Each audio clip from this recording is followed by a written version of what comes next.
This video is brought to you in part by the patrons of the Lazy Eyebrow, and from the comments and watch time from viewers like you. Thank you! Why hello YouTube! Greetings from the Lazy Eyebrow to the first in a series I'm planning on making every now and again to cover figures that would otherwise drain the life out of me making a full video on. This is the mini review for Siege Mirage. Siege Mirage is a figure, as the name would imply, that came out during the first phase of the War for Cybertron trilogy, Siege. As such, it gets to have the liberty of not looking quite like an F1 car, but close enough that anything that doesn't can be dismissed as, it's alien, that's why he has a disproportionately high spoiler, or this giant wind sail beneath that, or an enclosed cockpit that's all entirely translucent plastic. You know, all the usual, it sort of looks like an Earth vehicle, but I could believe it's Cybertronian. I mean, all things considered, it's not the worst thing I've ever seen for vehicle mode. Like, for an alien take on the F1 physique, it looks passable. It's low to the ground, it has a mostly aerodynamic shape, it does indeed have a front wing, a long slender nose, a wide body with big huge alien-looking tires.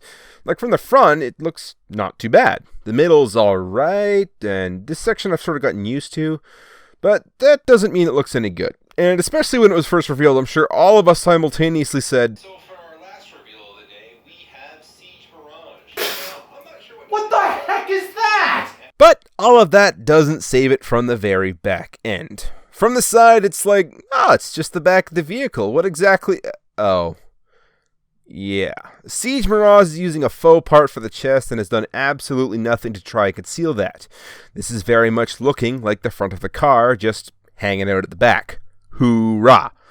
I'll get into this way more later, but for now it does look super jarring that first off Mirage gets a third wing, and second that it's like almost a vehicular palindrome, save for the arms ruining that idea. From what I can tell, the Kingdom release is going to have this chest piece on the bottom of the car and not have it flip around, so I mean, I guess there's that bit of an upgrade in the works, but don't quite quote me on that one yet. Anyway, that aside, so long as you're looking from the front of the vehicle, it's not the worst vehicle in the world, especially when, again, you take into account this is Cybertronian, and it could have looked like anything and simultaneously nothing. But instead we got a vehicle that vaguely resembled an F1 car, or F2, or 3, or 4, or Indy, or whatever you feel like this closely resembles. I don't claim to be all that well versed in the classifications of FIA racing. That being said, the whole futuristic space racer thing, they could have gone for an F-Zero aesthetic, and I would have been just as happy, if not more so, with this vehicle. For size comparison, you have 35th Anniversary Blue Streak, Siege Sideswipe, Siege Ironhide, Siege Hound, and Siege Blue Streak. So yeah, that's what I think of the alt mode. It's not terrible, but certainly not great by any stretch either. It hits the mark of being an alien F1-ish car, but the janky-looking spoiler section coupled with the faux chest making an appearance really take it down from being anything special. Call that foreshadowing for what's about to come, if you will. Take a quick commercial break and come right back into Transformation. The Transformers will return after these messages.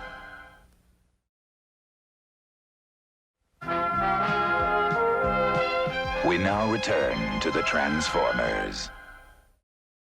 Transformation. To start, pull up on the arms and move them out of the way. May as well pull the hands out while we're at it. Then separate the chest from the rest of the car on this armature. Pull the head up from the back, fold in the wheels, and move the arms onto the sides of the chest. Now for the legs.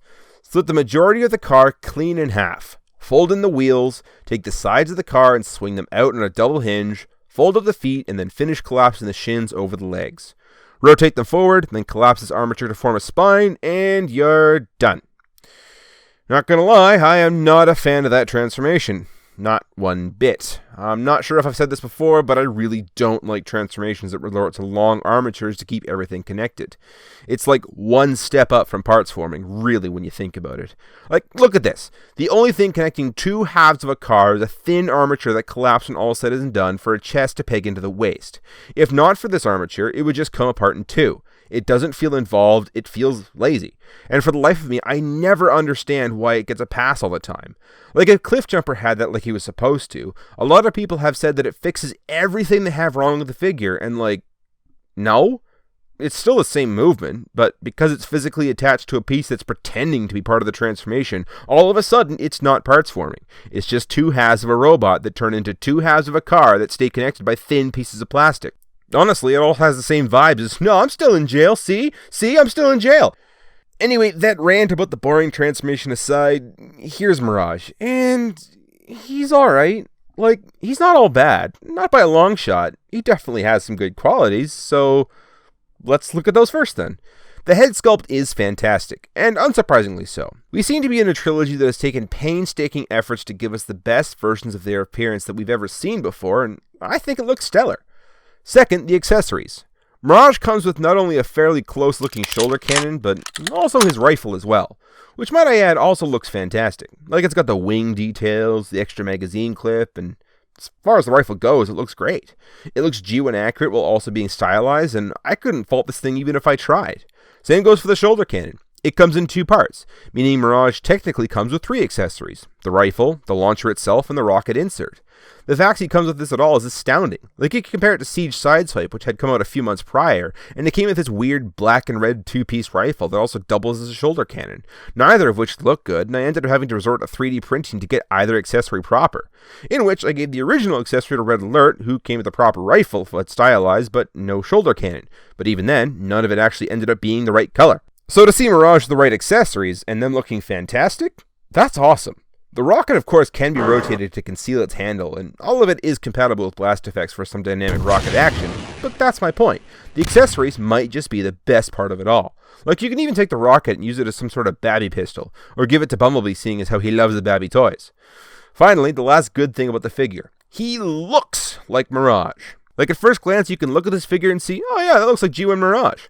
Emphasis on the looks like, though, because, oh man, here's my biggest gripe with the figure, right here. It's a fake. I've had endless debates about what is and what isn't technically a faux part, but in my opinion, everything about this figure is a forgery of what should be a take on a G1 Mirage.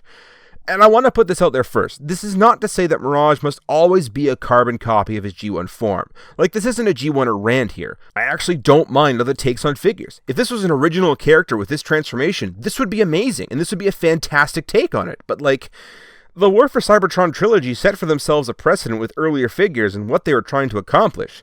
They were very much aiming for a pre-Earth G1 aesthetic, and Mirage is no exception. Like, you look at the side-by-side of this G1 character art, and there is absolutely no mistaking what they were aiming for aesthetically. Then you have other figures that ended up being great takes of this aesthetic choice, like Optimus, Ironhide, Hound, and especially Sideswipe and Prowl. Then you come back to Mirage, and everything that should be something in the look they were aiming for is pulled off from different parts that were supposed to be something else. The back of the car that should be the feet is a faux chest that changes up everything proportionally to be a square-looking chest, which leaves this big giant mess at the back of the legs that should be giant rear wheels as heels and spoiler for feet, both of which are now up at the top, the wheels in the back, and the spoiler sections as the shoulder plating. Shoulder plating that was supposed to come from the sides of the car, which can now be found at the shins. These of which have the silver detailing that was once the engine block, which can now be found in the arms, which are no longer tucked away under the cockpit, but now instead poorly covered up a fake front end at the back of the car that becomes the chest.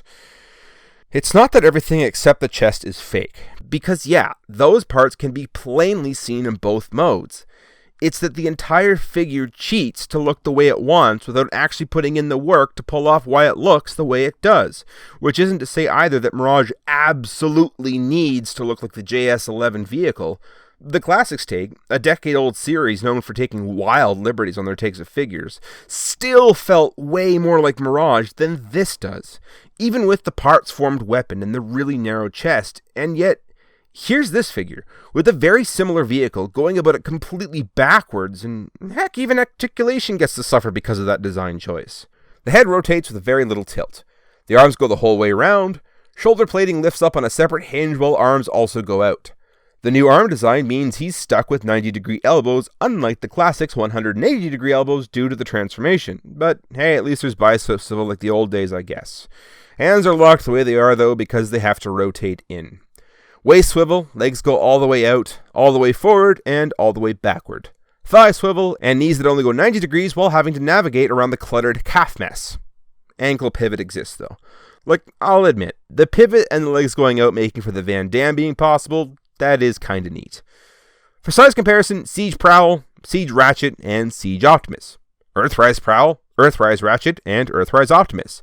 And finally, Earthrise Smokescreen, Earthrise Wheeljack, Studio Series Jazz, and why not, Earthrise Cliffjumper, he can call him a traitor. So that's my review for Siege Mirage. The figure just annoys me. It feels cheap, it feels vapid, it merely looks the part without feeling the part. I was hoping they'd fix it more when they did for the Kingdom, and as such, because they haven't, I haven't got it pre-ordered. He stands in on my shelf right now looking the part of Mirage, but I am super hoping a better one gets designed one day for this scale. One that doesn't make me despise the transformation, as in the meantime, I've been seriously considering the idea of hunting down the Classics Mirage, as I felt it did a much better job feeling like Mirage than Siege does. This has been the Lazy Eyebrow.